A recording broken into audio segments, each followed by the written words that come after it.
jabatan publik itu ini sebagai sarana untuk memperjuangkan ide gagasan yang sekiranya bisa berdampak positif bagi masyarakat. Apa gagasan terbesar dari Pak Sodik ini nih? Berjuang untuk melakukan perbaikan yang bisa cukup efektif ya melalui kekuasaan. Pak Sodikin ingin ke A, eksekutif ingin ke B.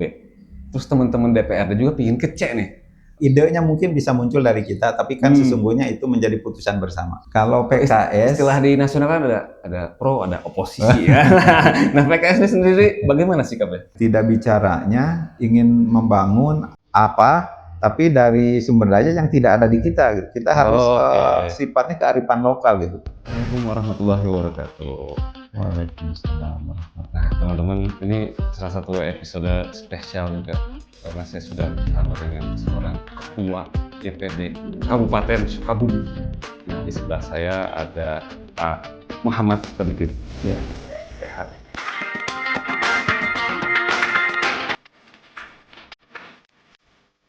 Dibilang Pak lagi lancar ya? Alhamdulillah, mudah-mudahan jadi sarana untuk pembinaan pribadi dan juga masyarakat untuk semakin baik lagi. Hari ini Pak Sodikin nggak ada jabatan legislasi, Ya. tapi menjabat sebagai Ketua DPD PKS Kabupaten Sukabumi. Kader PKS masih menghiasi nih di DPRD. Ya. Udah masih ada lah di sana ya. Jadi penilaian Pak Sodikin bagaimana dengan fraksi PKS sekarang? Ya, alhamdulillah kita di DPRD Kabupaten Sukabumi hari ini fraksi PKS ada 7 anggota dewan. 7 ya? 7 anggota dewan. Kehadiran PKS dan tentu saja fraksi PKS itu tidak lepas dari gerakan perubahan sesungguhnya. Oh, gerakan perubahan. Ya, dan tentu saja peran-peran yang harus dilakukan oleh teman-teman yang ada di legislatif adalah sesuai dengan tupoksinya, bagaimana mencoba menyerap aspirasi dari warga masyarakat yang kemudian digaungkan di parlemen, dan tentu saja ini harus dikawal menjadi sebuah kebijakan di pemerintah Kabupaten Sukabumi. Oke, dengan 7 kursi ya? Iya. Pak Sodikin ya? Iya. Itu cukup ya? Untuk mempengaruhi kebijakan kan kolegial. Iya, betul. Cukup apa masih kurang? Sebetulnya kalau bicara cukup kurang, kalau bicaranya keterwakilan, sebetulnya mungkin 1-2 asal mereka punya punya keyakinan, punya kekuatan untuk mampu mempengaruhi. Sebenarnya tidak terlalu jadi ukuran. Berapapun kursinya ya. Tapi tentu saja tadi 7 kursi ini kursi yang mampu juga memberikan inspirasi bagi anggota dewan yang lain ya, dalam rangka perbaikan Kabupaten Sukabumi. Oke, itu teman-teman. Nah, Pak Sodikin ini teman-teman 2 kali menjabat, 2 periode menjabat DPRD sebagai anggota DPRD Kabupaten Sukabumi, dan terakhir mencalonkan DPRD Provinsi Jabar. Cuma belum dikasih jalan ya, Iya, Pak Sodikin. betul. Nah, saya penasaran teman-teman. Berarti kan dikejar nih profesi ini ya, jabatan ini. Mau ngejar apa sih Kang dengan kursi DPRD ini tuh? Ya. Apa yang dikejar? Sebetulnya kalau terkait dengan politik dan juga legislatif khususnya ya, bagi saya, bagi kami di PKS, ini sebenarnya bukan satu prestise, tapi ini satu lahan perjuangan. Jadi DPRD ya di legislatif, bahkan mungkin di eksekutif. Jadi jabatan publik itu ini sebagai sarana untuk memperjuangkan ide gagasan yang sekiranya bisa berdampak positif bagi masyarakat. Jadi tidak sekedar mengejar jabatan, tapi sesungguhnya ada hal yang penting di balik itu semua, yaitu bagaimana memperjuangkan ide-ide dan gagasan baik untuk masyarakat. Berarti semi kewajiban kalau saya dengar ya? Iya, jadi berjuang itu wajib.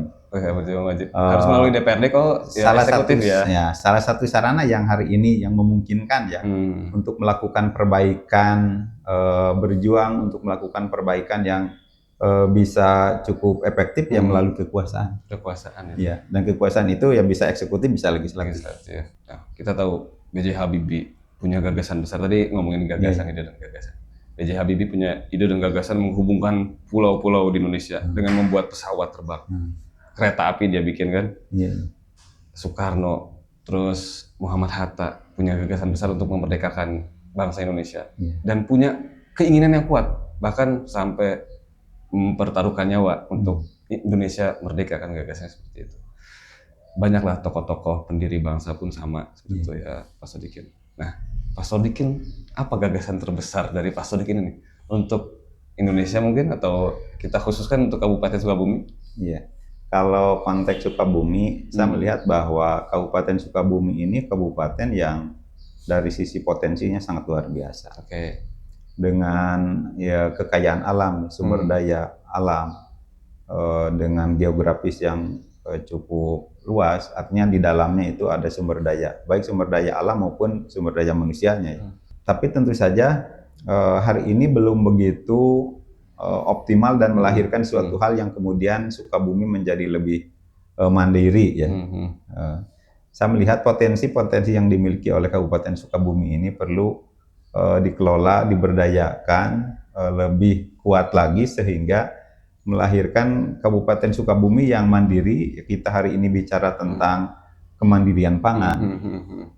Resource-nya ada di Sukabumi. Apa dari lahannya sisi cukup loh. Betul. Dari sisi pertanian dan banyak hal lah yang ada di Sukabumi, tapi mungkin ini perlu perjuangan yang lebih kuat. Dengan potensi alam Sukabumi, ingin setidaknya sejahtera ya.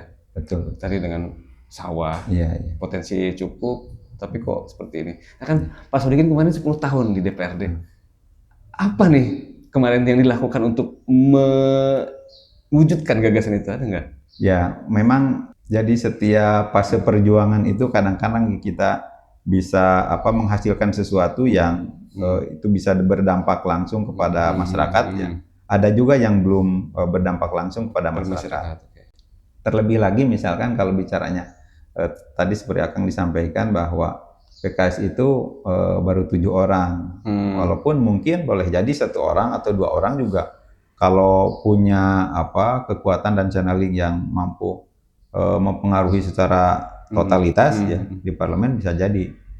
Tapi lagi-lagi kan kita posisi kita ini di legislatif sebetulnya. Jadi posisi kita bukan di eksekutor, bukan di eksekutorial ya. Kita di legislatif. Jadi legislatif itu memang fungsi ada fungsi budgeting, fungsi legislasi, fungsi pengawasan. Tapi tentu eksekutorialnya ada di eksekutif. Nah, jadi kita tidak begitu leluasa untuk mengelola dan juga mengendalikan pembangunan itu ketika posisi kita ada di legislatif.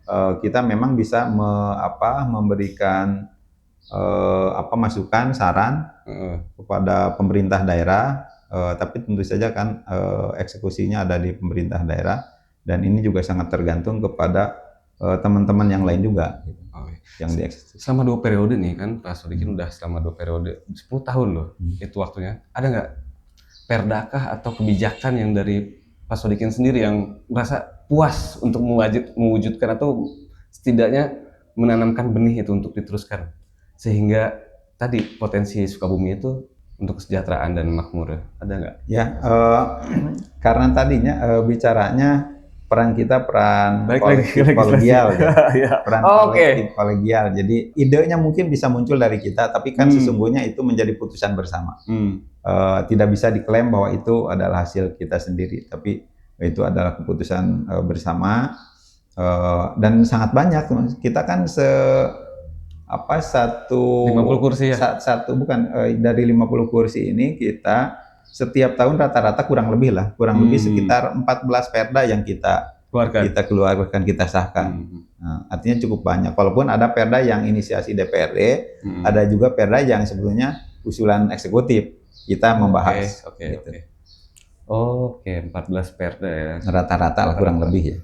Berarti kalau 10 udah 140 perda nih kemarin Pak Sodikin ya membuat itu ya bersama teman-teman. Baik yang itu sifatnya lokal ya, tapi ada juga yang perda-perda yang sifatnya breakdown kan, peraturan pemerintah, undang-undang yang harus segera ditindaklanjuti oleh perda. Contohnya berarti Pak Sodikin ingin ke A, eksekutif pingin ke B, terus teman-teman DPRD juga pingin ke C nih. Nah itu boleh cerita nggak, ada nggak yang cerita kayak gitu? Terus gimana antisipasinya gitu? Ya, di situ mungkin ya peran-peran kita lebih ke ambil jalan terbaik di antara dinamika yang ada. Kita juga tidak bisa memaksakan, tapi ketika kita sudah menyampaikan gagasan bahwa kita punya keyakinan ini baik loh, tapi ketika yang lain tidak belum setuju, pemerintah juga misalkan punya cara pandang seperti apa, ya kita tentu tidak bisa memaksakan. Ya. Tidak bisa memaksakan, tapi pada umumnya ya jalan tengah. Jadi jalan tengah, bisa mengambil berkolaborasi di antara pikiran-pikiran yang ada, yang akhir-akhirnya kan semua harus berpikir bahwa yang kita rancang, yang kita rumuskan ini untuk kepentingan rakyat, bukan kepentingan golongan, untuk kepentingan partai tertentu atau bahkan kepentingan eksekutif tertentu. Gitu. Selagi untuk kepentingan rakyat ya itu harus didukung oleh semua. Ada nggak penyesalan, Pak Sodikin? Setelah kemarin tuh, selama 10 tahun, sekarang udah nggak ngejabat, ada nggak penyesalan? Aduh, coba kalau kemarin nih gitu-gitu ada nggak? Sebetulnya mungkin bukan penyesalan ya. Jadi ini sebuah ekspektasi yang belum tercapai gitu ya. Punya harapan, punya ekspektasi, tapi belum tercapai. Ya tadi dengan berbagai hal lah dinamika yang ada. Saya melihat tadi bahwa potensi Sukabumi ini banyak gitu, sangat luar biasa. Saya punya harapan, misalkan di Sukabumi ini dengan kondisi salah satu sektor yang cukup perlu diperhatikan Sukabumi ini, misalkan sektor pertanian, sektor ekonomi. Harapannya banyak petani yang bisa lebih sejahtera lagi.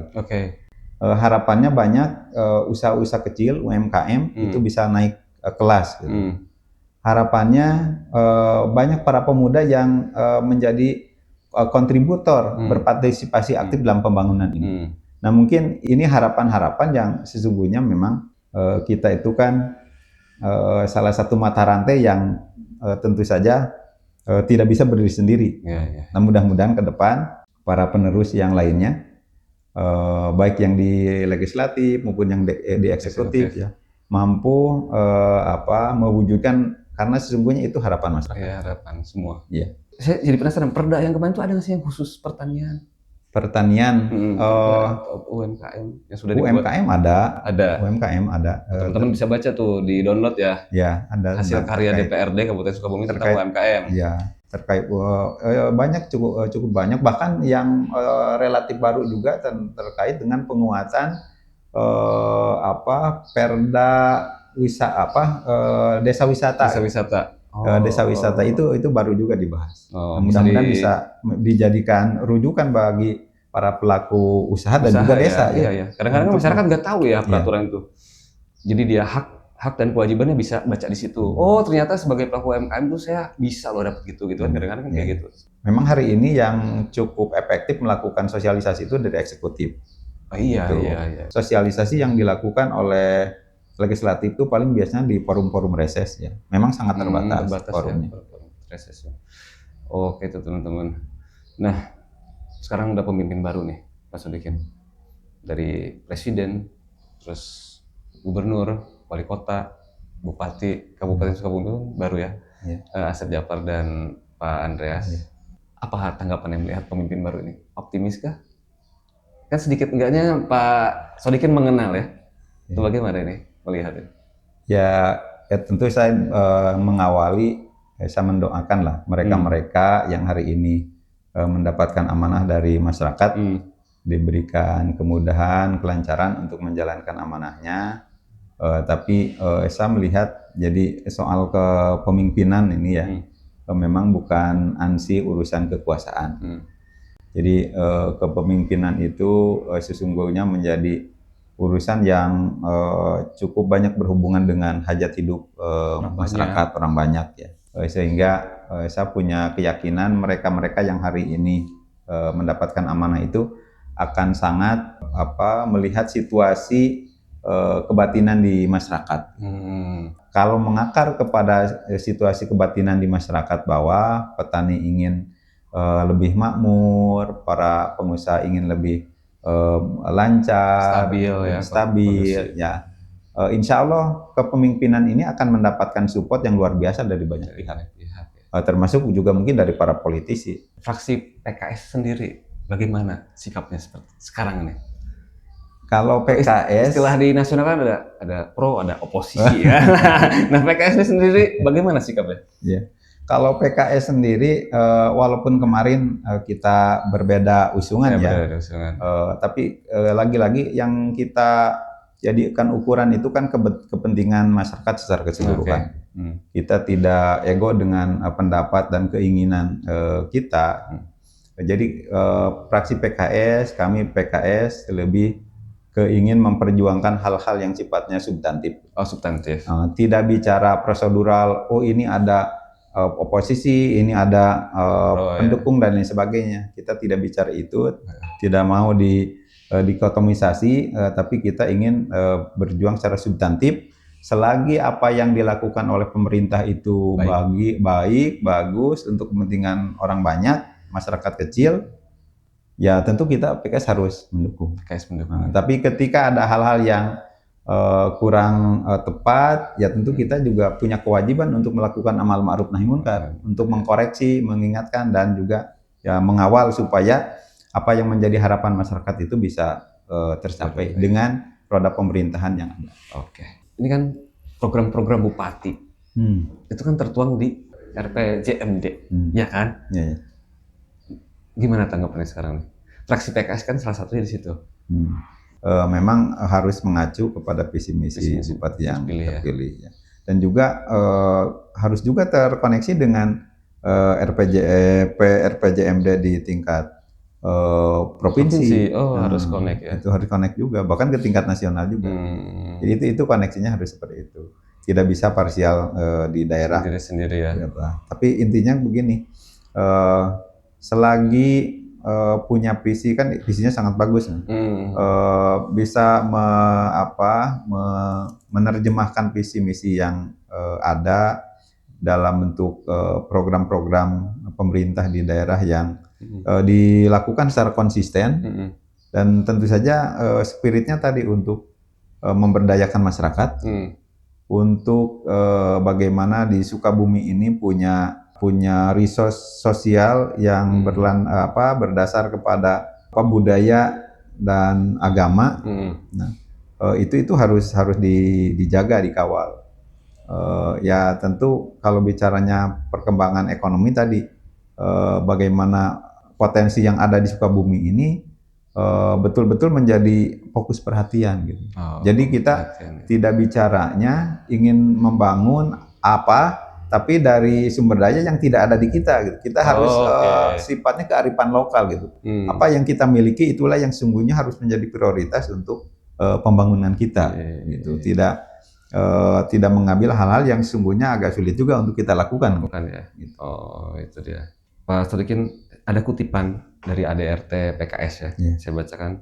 Seiring dengan berkembangnya dinamika aspirasi masyarakat dan untuk berpartisipasi menjaga kesinambungan serta keutuhan negara kesatuan Republik Indonesia dengan tetap memelihara semangat proklamasi kemerdekaan 17 Agustus 1945, Pancasila sebagai dasar negara dan ideologi bangsa, serta Undang-Undang Dasar Negara Republik Indonesia tahun 1945 sebagai konstitusi negara, dibentuklah Partai Keadilan Sejahtera. Seiring dengan berkembangnya dinamika aspirasi masyarakat. Nah, seperti apa PKS sekarang untuk mengantisipasi seiring berkembangnya dinamika aspirasi masyarakat? Gak mungkin berarti ngandelin reses doang dong. Dengan berkembangnya zaman sekarang, bagaimana PKS Sukabumi ini? Pertama bahwa memang PKS itu dengan misinya sangat tegas. Ingin menjadi partai pelopor dalam mewujudkan cita-cita nasional negara kesatuan Republik Indonesia sebagaimana dimaksud di dalam Undang-Undang Dasar Negara Republik Indonesia. Nah, itu yang menjadi dasar dari gerakan kita yang tertuang di dalam visi. Nah, adapun implementasi dari apa yang kita perjuangkan itu terutama menyikapi harapan publik, ya harapan masyarakat, maka para pejabat publik lah yang insya Allah akan menjadi etalase partai ya, untuk mewujudkan harapan itu. Jadi pejabat publik baik yang di eksekutif maupun yang di legislatif, khususnya yang di legislatif ya, harus mampu menyerap apa yang menjadi suasana di bawah di lapangan, dan itu memang tidak bisa mengandalkan tadi ya dengan hanya rutinitas. Tapi kita karena PKS insya Allah hadir di setiap desa, ada di 47 kecamatan dan di 386 desa dan kelurahan. Dan hari ini juga kan hari ini adalah hari di mana masyarakat sudah melek dengan IT ya, dengan teknologi, maka informasi-informasi itu bisa dilakukan apa disampaikan kapan saja oleh struktur-struktur yang tadi yang ada, yang sudah ada di semua desa, dan itu tentu harus di follow up oleh para pejabat publik, oleh anggota dewan yang ada. Jadi mereka harus menyampaikan ke struktur ya tadi para pengurus itu, dan para pejabat publik anggota dewan itu harus menyuarakan apa yang menjadi harapan masyarakat itu kepada pihak-pihak pengambil kebijakan. Dalam hal ini kalau dewan ya tentu bagaimana mengkomunikasikan apa yang menjadi harapan masyarakat itu ke pemerintah daerah. Berarti misalnya saya punya keresahan di desa A, saya tinggal datang ke desa A itu ada PKS.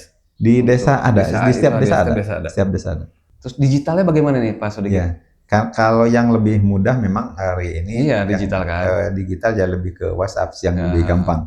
Jadi sampaikan di WhatsApp itu lebih simpel. Di WhatsApp ada nanti nomornya di bawah ya Pak Sodikin ya. Nomor PKS berarti ya. Ada. Ada ya nanti di bawah saya tampilin nanti. Teman-teman silahkan yang punya aspirasi hubungi nanti nomor ini. PKS siap menampung gitu ya Pak Sodikin. Oke itu teman-teman. Dan PKS kan hari ini dengan semangat Islam rahmatan lil alaminnya ya. PKS dengan semangat Islam rahmatan lil alamin, maka tadi konsekuensi kebersamaan dengan masyarakat itu harus lebih kuat lagi.